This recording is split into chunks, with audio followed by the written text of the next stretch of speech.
누렁이가 말하는 유물사관에 대해서 하겠어요. 유물사관에 대해서 하겠는데 우리 친구들 전부 다 24살이지만 이 정도 한자는 내가 알 거라고 봐요. 알 거라고 보고 있어요. 역사책 할 때 사자죠. 그리고 관자예요. 볼 때 관자. 관람할 때 그런 관자요. 역사할 때 할 때 사자랑 관람할 때 그 관자요. 사관이라는 거는 역사가 어떻게 변화왔다는 거를 그냥 보는 거예요.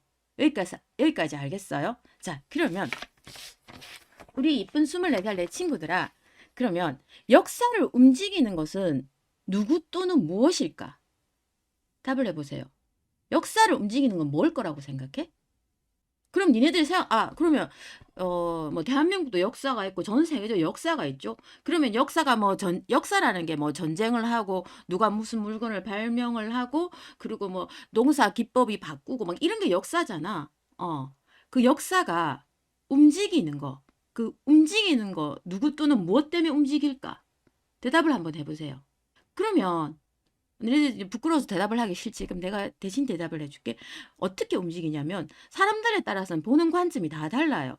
역사를 움직이는 건 누구일까라고 물어보면 나폴레옹 같은 영웅이나 히틀러 같은 독재자, 그리고 진시황이나 징기스칸 같은 제왕들, 아인슈타인 같은 과학자도 있고, 그리고 콜럼버스라고 같은 탐험가도 있을 거고, 그런 것도 역사잖아. 전부 다 기록이 되는 역사, 사람이죠. 우리들이고 사람이고, 그리고 신도 역사를 움직일 수 있고 민중이라는 것도 맞아요. 인간도 움직일 수 있고 그 외에는 또 역사가 어떻게 움직인다고 생각하면 또 다른 대답으로는 자연 환경 맞잖아요. 자연 환경이 만일에 아틀란티스가 대륙이 바닷속으로 꺼졌다. 역사가 바뀌겠죠. 자연 환경이나 뭐 지리 조건, 역사 그 자체 그렇게 대답하는 사람이 대부분일 거라고. 알겠지? 그러니까 사관이라는 건 뭐냐면 역사가 움직이는 게 무슨 이유로 움직였는가라고 그 철학자들이 할 일이 없으니까 생각을 해본 거예요. 역사가 왜 움직였을까? 왜 바뀌었을까가? 어떤 사람들은 영웅에 의해서 바뀌었다 그러고 어떤 사람은 자연에 의해서 어떤 사람들은 민중에 의해서 사람들에 의해서 바뀌었다는 사람들이 있어요. 여기까지 이해했지? 근데 누렁이가 말하는 막 되게 어려운 단어를 유물사관이라고 막 이렇게 얘기를 해. 근데 이게 별거 없어. 이게 유물사관이라는 게 별게 없어요. 그러니까 누렁이는 되게 이게 어려운 말처럼 얘기하고 우리 누렁매미들도 누렁이의 유물사관이라는 말을 들으면서 이게 뭐 되게 나는 잘 모르는 다른 사람은 다 알겠지 이렇게 생각을 하잖아. 근데 니도 모르고 다른 사람들도 몰라. 그냥 내가 보기엔 누렁이 자신도 유물사관이라는 걸 자체를 모르고 있어. 이걸 누렁이가 정상적인 머리 상황이라면 이걸 모를 리가 없거든. 왜냐면 이거는 해겔의 그 관념사관이랑 동시에 관념사관을 알면 누렁이가 좋아하는 해겔 있죠. 관념사관을 알면 유물사관을 모를 수가 없어. 그러면 유물사관에 대해서 얘기를 해보자고. 근데 이게 되게 어려운 것 같잖아. 근데 이 앞에 유자가 뭐냐면 유일할 때 그 유자야. 오직 유자. 오직 유자에 그 다음 물자는 물질할 때 그 물자야. 그리고 사관은 역사할 때 사자고 관은 본다 할 때 그 관자라 그랬잖아. 그러면 오직 물질이 움직이는 걸로만 역사를 보는 사람들이란 뜻이에요. 여기까지 이해했어? 자, 다시 한번 해볼게. 오직 유자, 오직 물체 할 때 그 물자, 오직 물질에 의해서만 사관, 역사를 본다는 그 뜻이에요. 그러니까 이게 어려운 단어가 아니라고. 우리가 내가 아까 물었잖아. 그래, 너네들 역사가 뭐로 움직이는 거 같니? 그랬을 때 대답이 뭐 영웅이나 그다음에 자연 환경, 지리적 요건, 지진 이런 거. 그리고 사람들, 신, 민중, 역사가 움직이는 거잖아. 르네상스 시대 같은 경우는 신이 성경에 그래 써 있더라. 그러면 그런 식으로 역사가 움직이고 시대 상황이나 조류도 그런 식으로 발전을 하겠지. 이제 그랬는데 뭐 아틀란티스가 붕괴하면 그 있는 사람들 역사가 바뀌고 뭐 이런 식 아니겠니? 그러니까 그 역사가 움직이는 게 어떤 거를 중심으로 하는 그 관점을 말하는 거예요. 관점. 역사는 물질에 의해서 움직인다고 생각하는 사람이 있는 반면 그리고 정신, 관념에 의해서 움직인다고 생각하는 사람이 있어요. 그걸 대표적으로 주장했던 사람이 간단하게 설명을 할게요. 유물은 마르크스고 관념은 헤겔이라고 보면 되는 거야. 그러니까 유롱이가 좋아하는 헤겔을 알면 마르크스를 모를 수가 없어. 그래서 내가 저게 대가리가 짜장이라고 지진났다고 얘기를 하는 거예요. 네. 오직 유자, 만물 물자, 역사 사자, 볼관자, 오직 물질에 의해서만 역사가 움직인다. 근데 누렁이는 이걸 보고 어떻게 얘기를 하냐면 언뜻 듣기에는 물질에 의해서 역사가 움직여. 그러면 이거는 돈으로는 뭐든 다 한다는 이런 뜻 아니야. 지는 이렇게 해석을 했나 봐. 그러니까 얘는 물질 만능주의처럼 이렇게 표현을 하고 있는 거예요. 여기까지 이해했지? 근데 여기서 말하는 물질이란 뭐냐면 경제라는 뜻이에요. 누렁이는 항상 이걸 돈으로 알고 있더라고. 난 거기에서 이 새끼 진짜 대가리 치진 않는데? 라고 생각을 했어. 유물사관 할 때 저 물자는 돈이라는 뜻이 아니고 황금이라는 뜻이 아니고 경제라는 뜻이에요. 여기까지 이해했니? 자, 그러면 유물론하고 얘기했잖아. 헤겔은 관념사관이고 그 마르크스는 유물사관이었다. 그럼 그게 어떤 차이가 있는지 잠깐만 보고 갈게. 그 사람의 사상을 이해하는 데 있어서는 그 사람에게 가장 중요한 세상 보는 관점을 좀 이해하셔야 왜 세상을 그렇게 해석했는가를 이해할 수 있는데요. 여러분들이 유물론이라고 할 때 유물론은 이렇게 하시면 편합니다.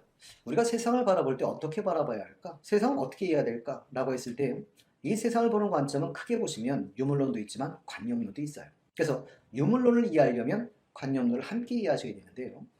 이 두 유물론과 관념론의 가장 큰 차이는 가장 근본이 되는 것이 무엇이냐 라고 했을 때 정신이라고 답을 하면 그게 관념론이고요. 물질이라고 답을 하면 이게 유물론이 되겠죠. 유물론을 이해하기 위해서 뭐 할 거냐면 관념론에 대한 이해를 간단히 좀 해볼 생각입니다. 물론 관념론자는 많아요. 무지하게 많은데 가장 제가 대표적으로 꼽는 사람은 헤겔이고요. 관념론을 가장 쉽게 한번 이해해 보려면 모든 것은 정신작용에서 비롯된다 라고 보는 게 일단 관념론의 출발인데요. 하나의 예를 든다면 역사 또는 사회가 어떻게 변하는가 라고 했을 때 여러분들이 자유나 평등 사상이 보급됐더니 프랑스 혁명이 터지고 그걸 토대로 민주 시민사회가 나왔다 이런 설명하면 주로 관념론적인 설명이라고 보실 수가 있을 거예요. 예를 좀 우리 주위의 관념론자를 한번 찾아볼게요. 여러분들이 학창시절이었던 부모님이든 가끔 이런 말씀 해보신 적 있어요? 너무 환경이 안 좋아서 공부가 안 돼요. 선생님들 뭐라고 하세요? 이놈의 새끼 환경이 뭐가 중요해? 네 마음 먹게 달렸지. 관념론자입니다. 또 여러분들이 TV 광고 중에 기억나세요? SK에너지일 겁니다. SK에너지에 보면 생각이 에너지다. 관념론이. 쉽죠? 이렇게 말하는 게 쉽죠? 그러니까 별거 없어요. 사람이 사는데 생각을 중요시하면 이분 예를 들어줬죠. 이놈 새끼 돈이 뭐 중요해? 네 살아가 마음 자세가 중요하지. 이렇게 생각하는 사람은 관념론이고 그리고 물질을 중요하게 여기는 사람은 이런 사람들이에요. 너그 같은 사람들이지 물질을 중요한 사람. 내가 분명히 어떤 만두를 사러 갔는데 내가 사고 싶어 하지 않은 만두가 1+1 한다. 그러면 그게 물질이잖아. 근데 내 마음이 바뀌는 거야. 내가 사러 갔던 만두의 딴 종류를 사는 거야. 왜냐하면 쟨 2개 주니까. 똑같은 가격에 똑같은 품질은 2개 주는 게 사는 게 합리적 소비잖아. 그게 바로 물질에 의해서 내 마음이 변한 거예요. 누렁이가 이제 일진이 디스하면서 얘기했던 거 잠시만 들어보고 갈게요.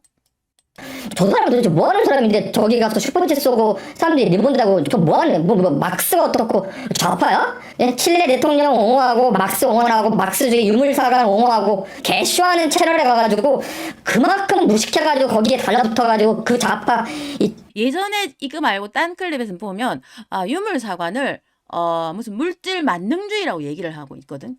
아니에요 그거. 여기까지 얘들 이해했지? 여기까지 이해했을 거예요. 그러니까 유물론이랑 관념론은 그렇게까지 어려운 내용이 아니에요. 그냥 우리가 알고자 하면 누구나 다 이해할 수 있는 거예요. 물질을 중요하게 생각하면은 그게 유물론자고 관념을 중요하게 생각하면 그게 관념론자인데 항상 현대 사회엔 2가지가 섞여져 있다고. 여기까지도 이해했지. 아니 우리가 그 만두 사러 갔다가 만두가 2개 똑같은 가격이면 만두 사기도 하고 그리고 어떨 때 있어서는 물질보다 정신이 더 중요하게 생각하고 마음가짐이 중요하게 생각하기도 하잖아. 그러니까 2개 다 똑같은 거예요. 자, 그래가지고 이제 그 마르크스 이론에 대해서 그러면 그 누룽이가 말한 유물사관이 말도 안 되는 소리라고 막 말한 그 유물사관에 대해서 얘기를 해볼게. 근데 유물사관이 맞는, 내가 뭐랬지? 물질로서 역사가 변한다는 그 사관을 유물사관이라 그랬잖아. 그거에 대해서 다시 한 번 더, 저번에 봤던 픽인데 한번 보고 갈게요. 그럼에도 불구하고 우리가 마르크스를 유물론자라고 말할 수 있는 이유는 그가 물질이 관념을 결정한다고 생각했기 때문입니다. 토대를 생산양식이라고 했죠. 생산양식은 생산력과 생산관계를 말합니다. 생산력과 생산관계를 소라게와 소라껍데기를 비유할 수 있는데요.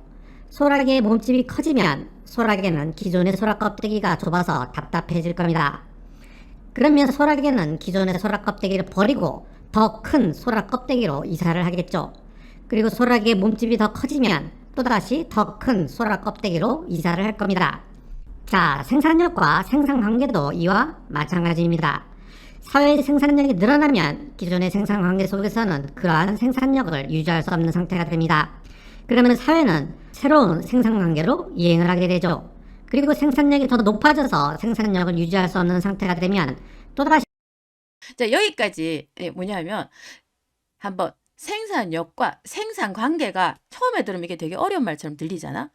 그런데 생산력은 뭐냐면 간단하게 생각하면 간단하게 얘기를 할게요. 생산력은 토지, 노동, 자본 같은 물건을 생산할 수 있는 힘이에요. 그 사실 그대로 보자면 물건을 생산할 수 있는 힘이고, 생산관계 같은 경우에는 노동자와 자본가, 공장 주인하고 일하는 사람들의 관계예요. 그러니까 생산력이 물건을 많이 생산하게 되면 그 생산관계, 사장하고 노동자가 싸우게 된다는 얘기예요. 저 둘이가 서로 생산력이 커지면 생산관계가 이 둘이 싸우게, 당연하지. 사장이 돈을 많이 버는 것 같은데 나한테는 조금 주면 나는 열받지. 그거와 똑같은 거예요. 여기까지 이해했어. 이제 여기에서 이게 물질이잖아. 생산력은 뭐 물건을 만드니까 재화라고 표현하기도 하지만 그냥 우리 공장에서 만드는 어떤 물건, 이제 그게 많아지면 생산 관계랑 충돌이 일어난다는 얘기예요. 잠깐만. 새로운 생산관계로 이행을 하게 됩니다. 그러면 역사적으로 어떻게 생산관계가 발전해왔는지를 한번 봅시다. 원시 공동체 사회에서는 같이 사냥을 하고 같이 먹었을 겁니다. 먹을 것이 항상 부족했을 테니까 간신히 살아남을 수 있을 정도만큼만 먹을 수 있었을 겁니다. 남는 게 없으니 뭐 네 거 내 거라는 소유 개념도 없었겠죠. 이러한 사회가 바로 원시 공동체 사회입니다. 그런데 철기가 등장하면서 생산력이 높아집니다. 농사도 잘 되고 사냥도 잘 돼요. 이제 먹을 게 남기 시작해요. 모두가 일을 하지 않아도 생산물이 남는 겁니다. 이때부터 잉여 생산물을 차지하는 사람들이 생겨납니다. 이들이 바로 노예의 주인이 됩니다. 노예 주인은 이제 노예들을 부려먹으면서 생산물을 착취를 합니다. 이것이 바로 고대 노예제 사회입니다. 이런 와중에 생산력은 계속해서 높아집니다. 주인과 노예의 적대관계는 점점 심화되다가 결국에는 폭발을 합니다. 그러면서 생산관계가 다시 바뀌어요. 이제 주인과 노예의 관계는 봉건 영주와 농노와의 관계로 바뀝니다. 농노는 영주를 위해 농사를 지어주고 자기는 간신히 입에 풀칠만 합니다. 이것이 바로 중세 봉건제 사회입니다. 자, 생산력은 계속해서 높아집니다. 잉여 생산물의 교환 활동을 효율 자, 여기까지. 그러니까 자, 있잖아요. 자, 우리가 뭐 하고 있었지? 유물사관에 대해서 얘기를 하고 있었죠. 그럼 내가 유물사관이 뭐라 그랬다? 유물사관은 물질에 의해서 역사가 바뀐다라고 얘기하고 했죠. 아까. 그러니까 마르크스가 얘기한 누렁이가 병신처럼 얘기한 황금 만능주의처럼 얘기하는 유물사관이란 뭐냐면, 지금 우리가 지금 이 짧은 다큐 비슷한 걸 하나 보고 클립을 하나 보고 있지만은 뭐냐면, 여기에서 원시 공동체 사회에서는 아무것도 남는 게 없어져 쟤네들끼리 잘 먹고 잘 살다가, 그러고 나서 이제 고대 노예제로 가니까 조금 철기 시대가 발전을 하면서 생산력이 높아져. 그러면 많이 먹을 게 남으니까 그걸 차지하려는 놈이 생겼다 그랬지. 이거를 말하는 거예요. 물질이 생산력, 잉여 생산물이라 그러죠. 물질이 자기들 사람 머릿수보다 계속 많아져. 많아지니까 그걸 차지하기 위해서 싸우는 과정이라는 거를 물질로서 역사가 변한다라고 설명을 했던 거예요. 그게 유물사관이에요. 여기까지 이해했습니까? 나 너무 어렵게 여기까지 이해됐니? 누렁이가 말한 유물사관이 별거 없어요. 누렁이가 말한 유물사관의 정의는 남아있는 생산물을 서로 차지하려고 싸운다. 그래서 거기에서 역사가 계속 발전해 왔다. 그걸 말하는 거예요. 그런데 누렁이가 말하는 관념사관은 역사가 발전한 거는 훌륭한 학자들이 나와가지고 생각이 정신이 변해가지고 역사가 발전해 왔다. 이제 그런 거예요. 근데 누가 맞다 누가 틀리다 이거는 말을 할 수가 없어요. 다 그냥 자기 보는 관점뿐이니까. 아니 내 남친이 보기엔 내가 예쁠 수도 있지만 남들이 보기엔 내가 겁나 못생길 수도 있잖아. 관점의 차이예요. 그건 우리가 할 수 있는 말이 아니라고. 어떻게 역사가 확실하게 그렇게 변해졌다라고 말할 수 있는 사람이 없어. 우린 진실을 몰라. 그냥 그랬는가 보다. 그냥 그러면 이 말 들으면 이 말이 맞는 것 같기도 하고 저 말 들으면 저 말이 맞는 것 같기도 해요. 여기까지 이해하겠어요? 자, 그리고 여기에서 35초 이 부분요.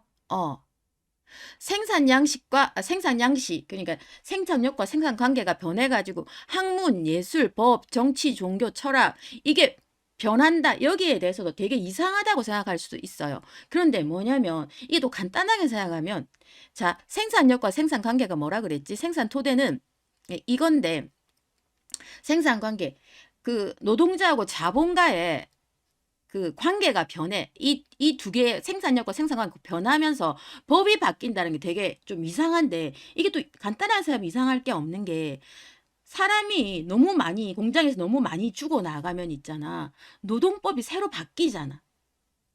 노동법이 새로 바뀌고 예술도 노동자들이 주인되는 그런 세상에서는 예술도 그런 쪽으로 바뀌고 학문도 이걸 연구하는 사람이 더 늘어나겠지. 마르크스가 말하는 건 이건 거야. 이 물질들에서 생산 양식은 결국 경제야. 경제라는 얘기예요. 생산 양식은 결국 경제라는 얘기인데 경제가 변하면서 학문도 변하고 예술도 변하고 법도 변하고 정치, 종교, 철학 전부 다 변한다고 얘기를 하고 있는 거예요. 여기까지 알겠습니까? 이게 유물사관이라는 얘기예요. 근데 저 병신새끼는 황금만능주의랑 유물사관을 구별을 못하는 거예요. 그러니까 정신병에 의한 지능 저하가 나타나고 있는 거예요.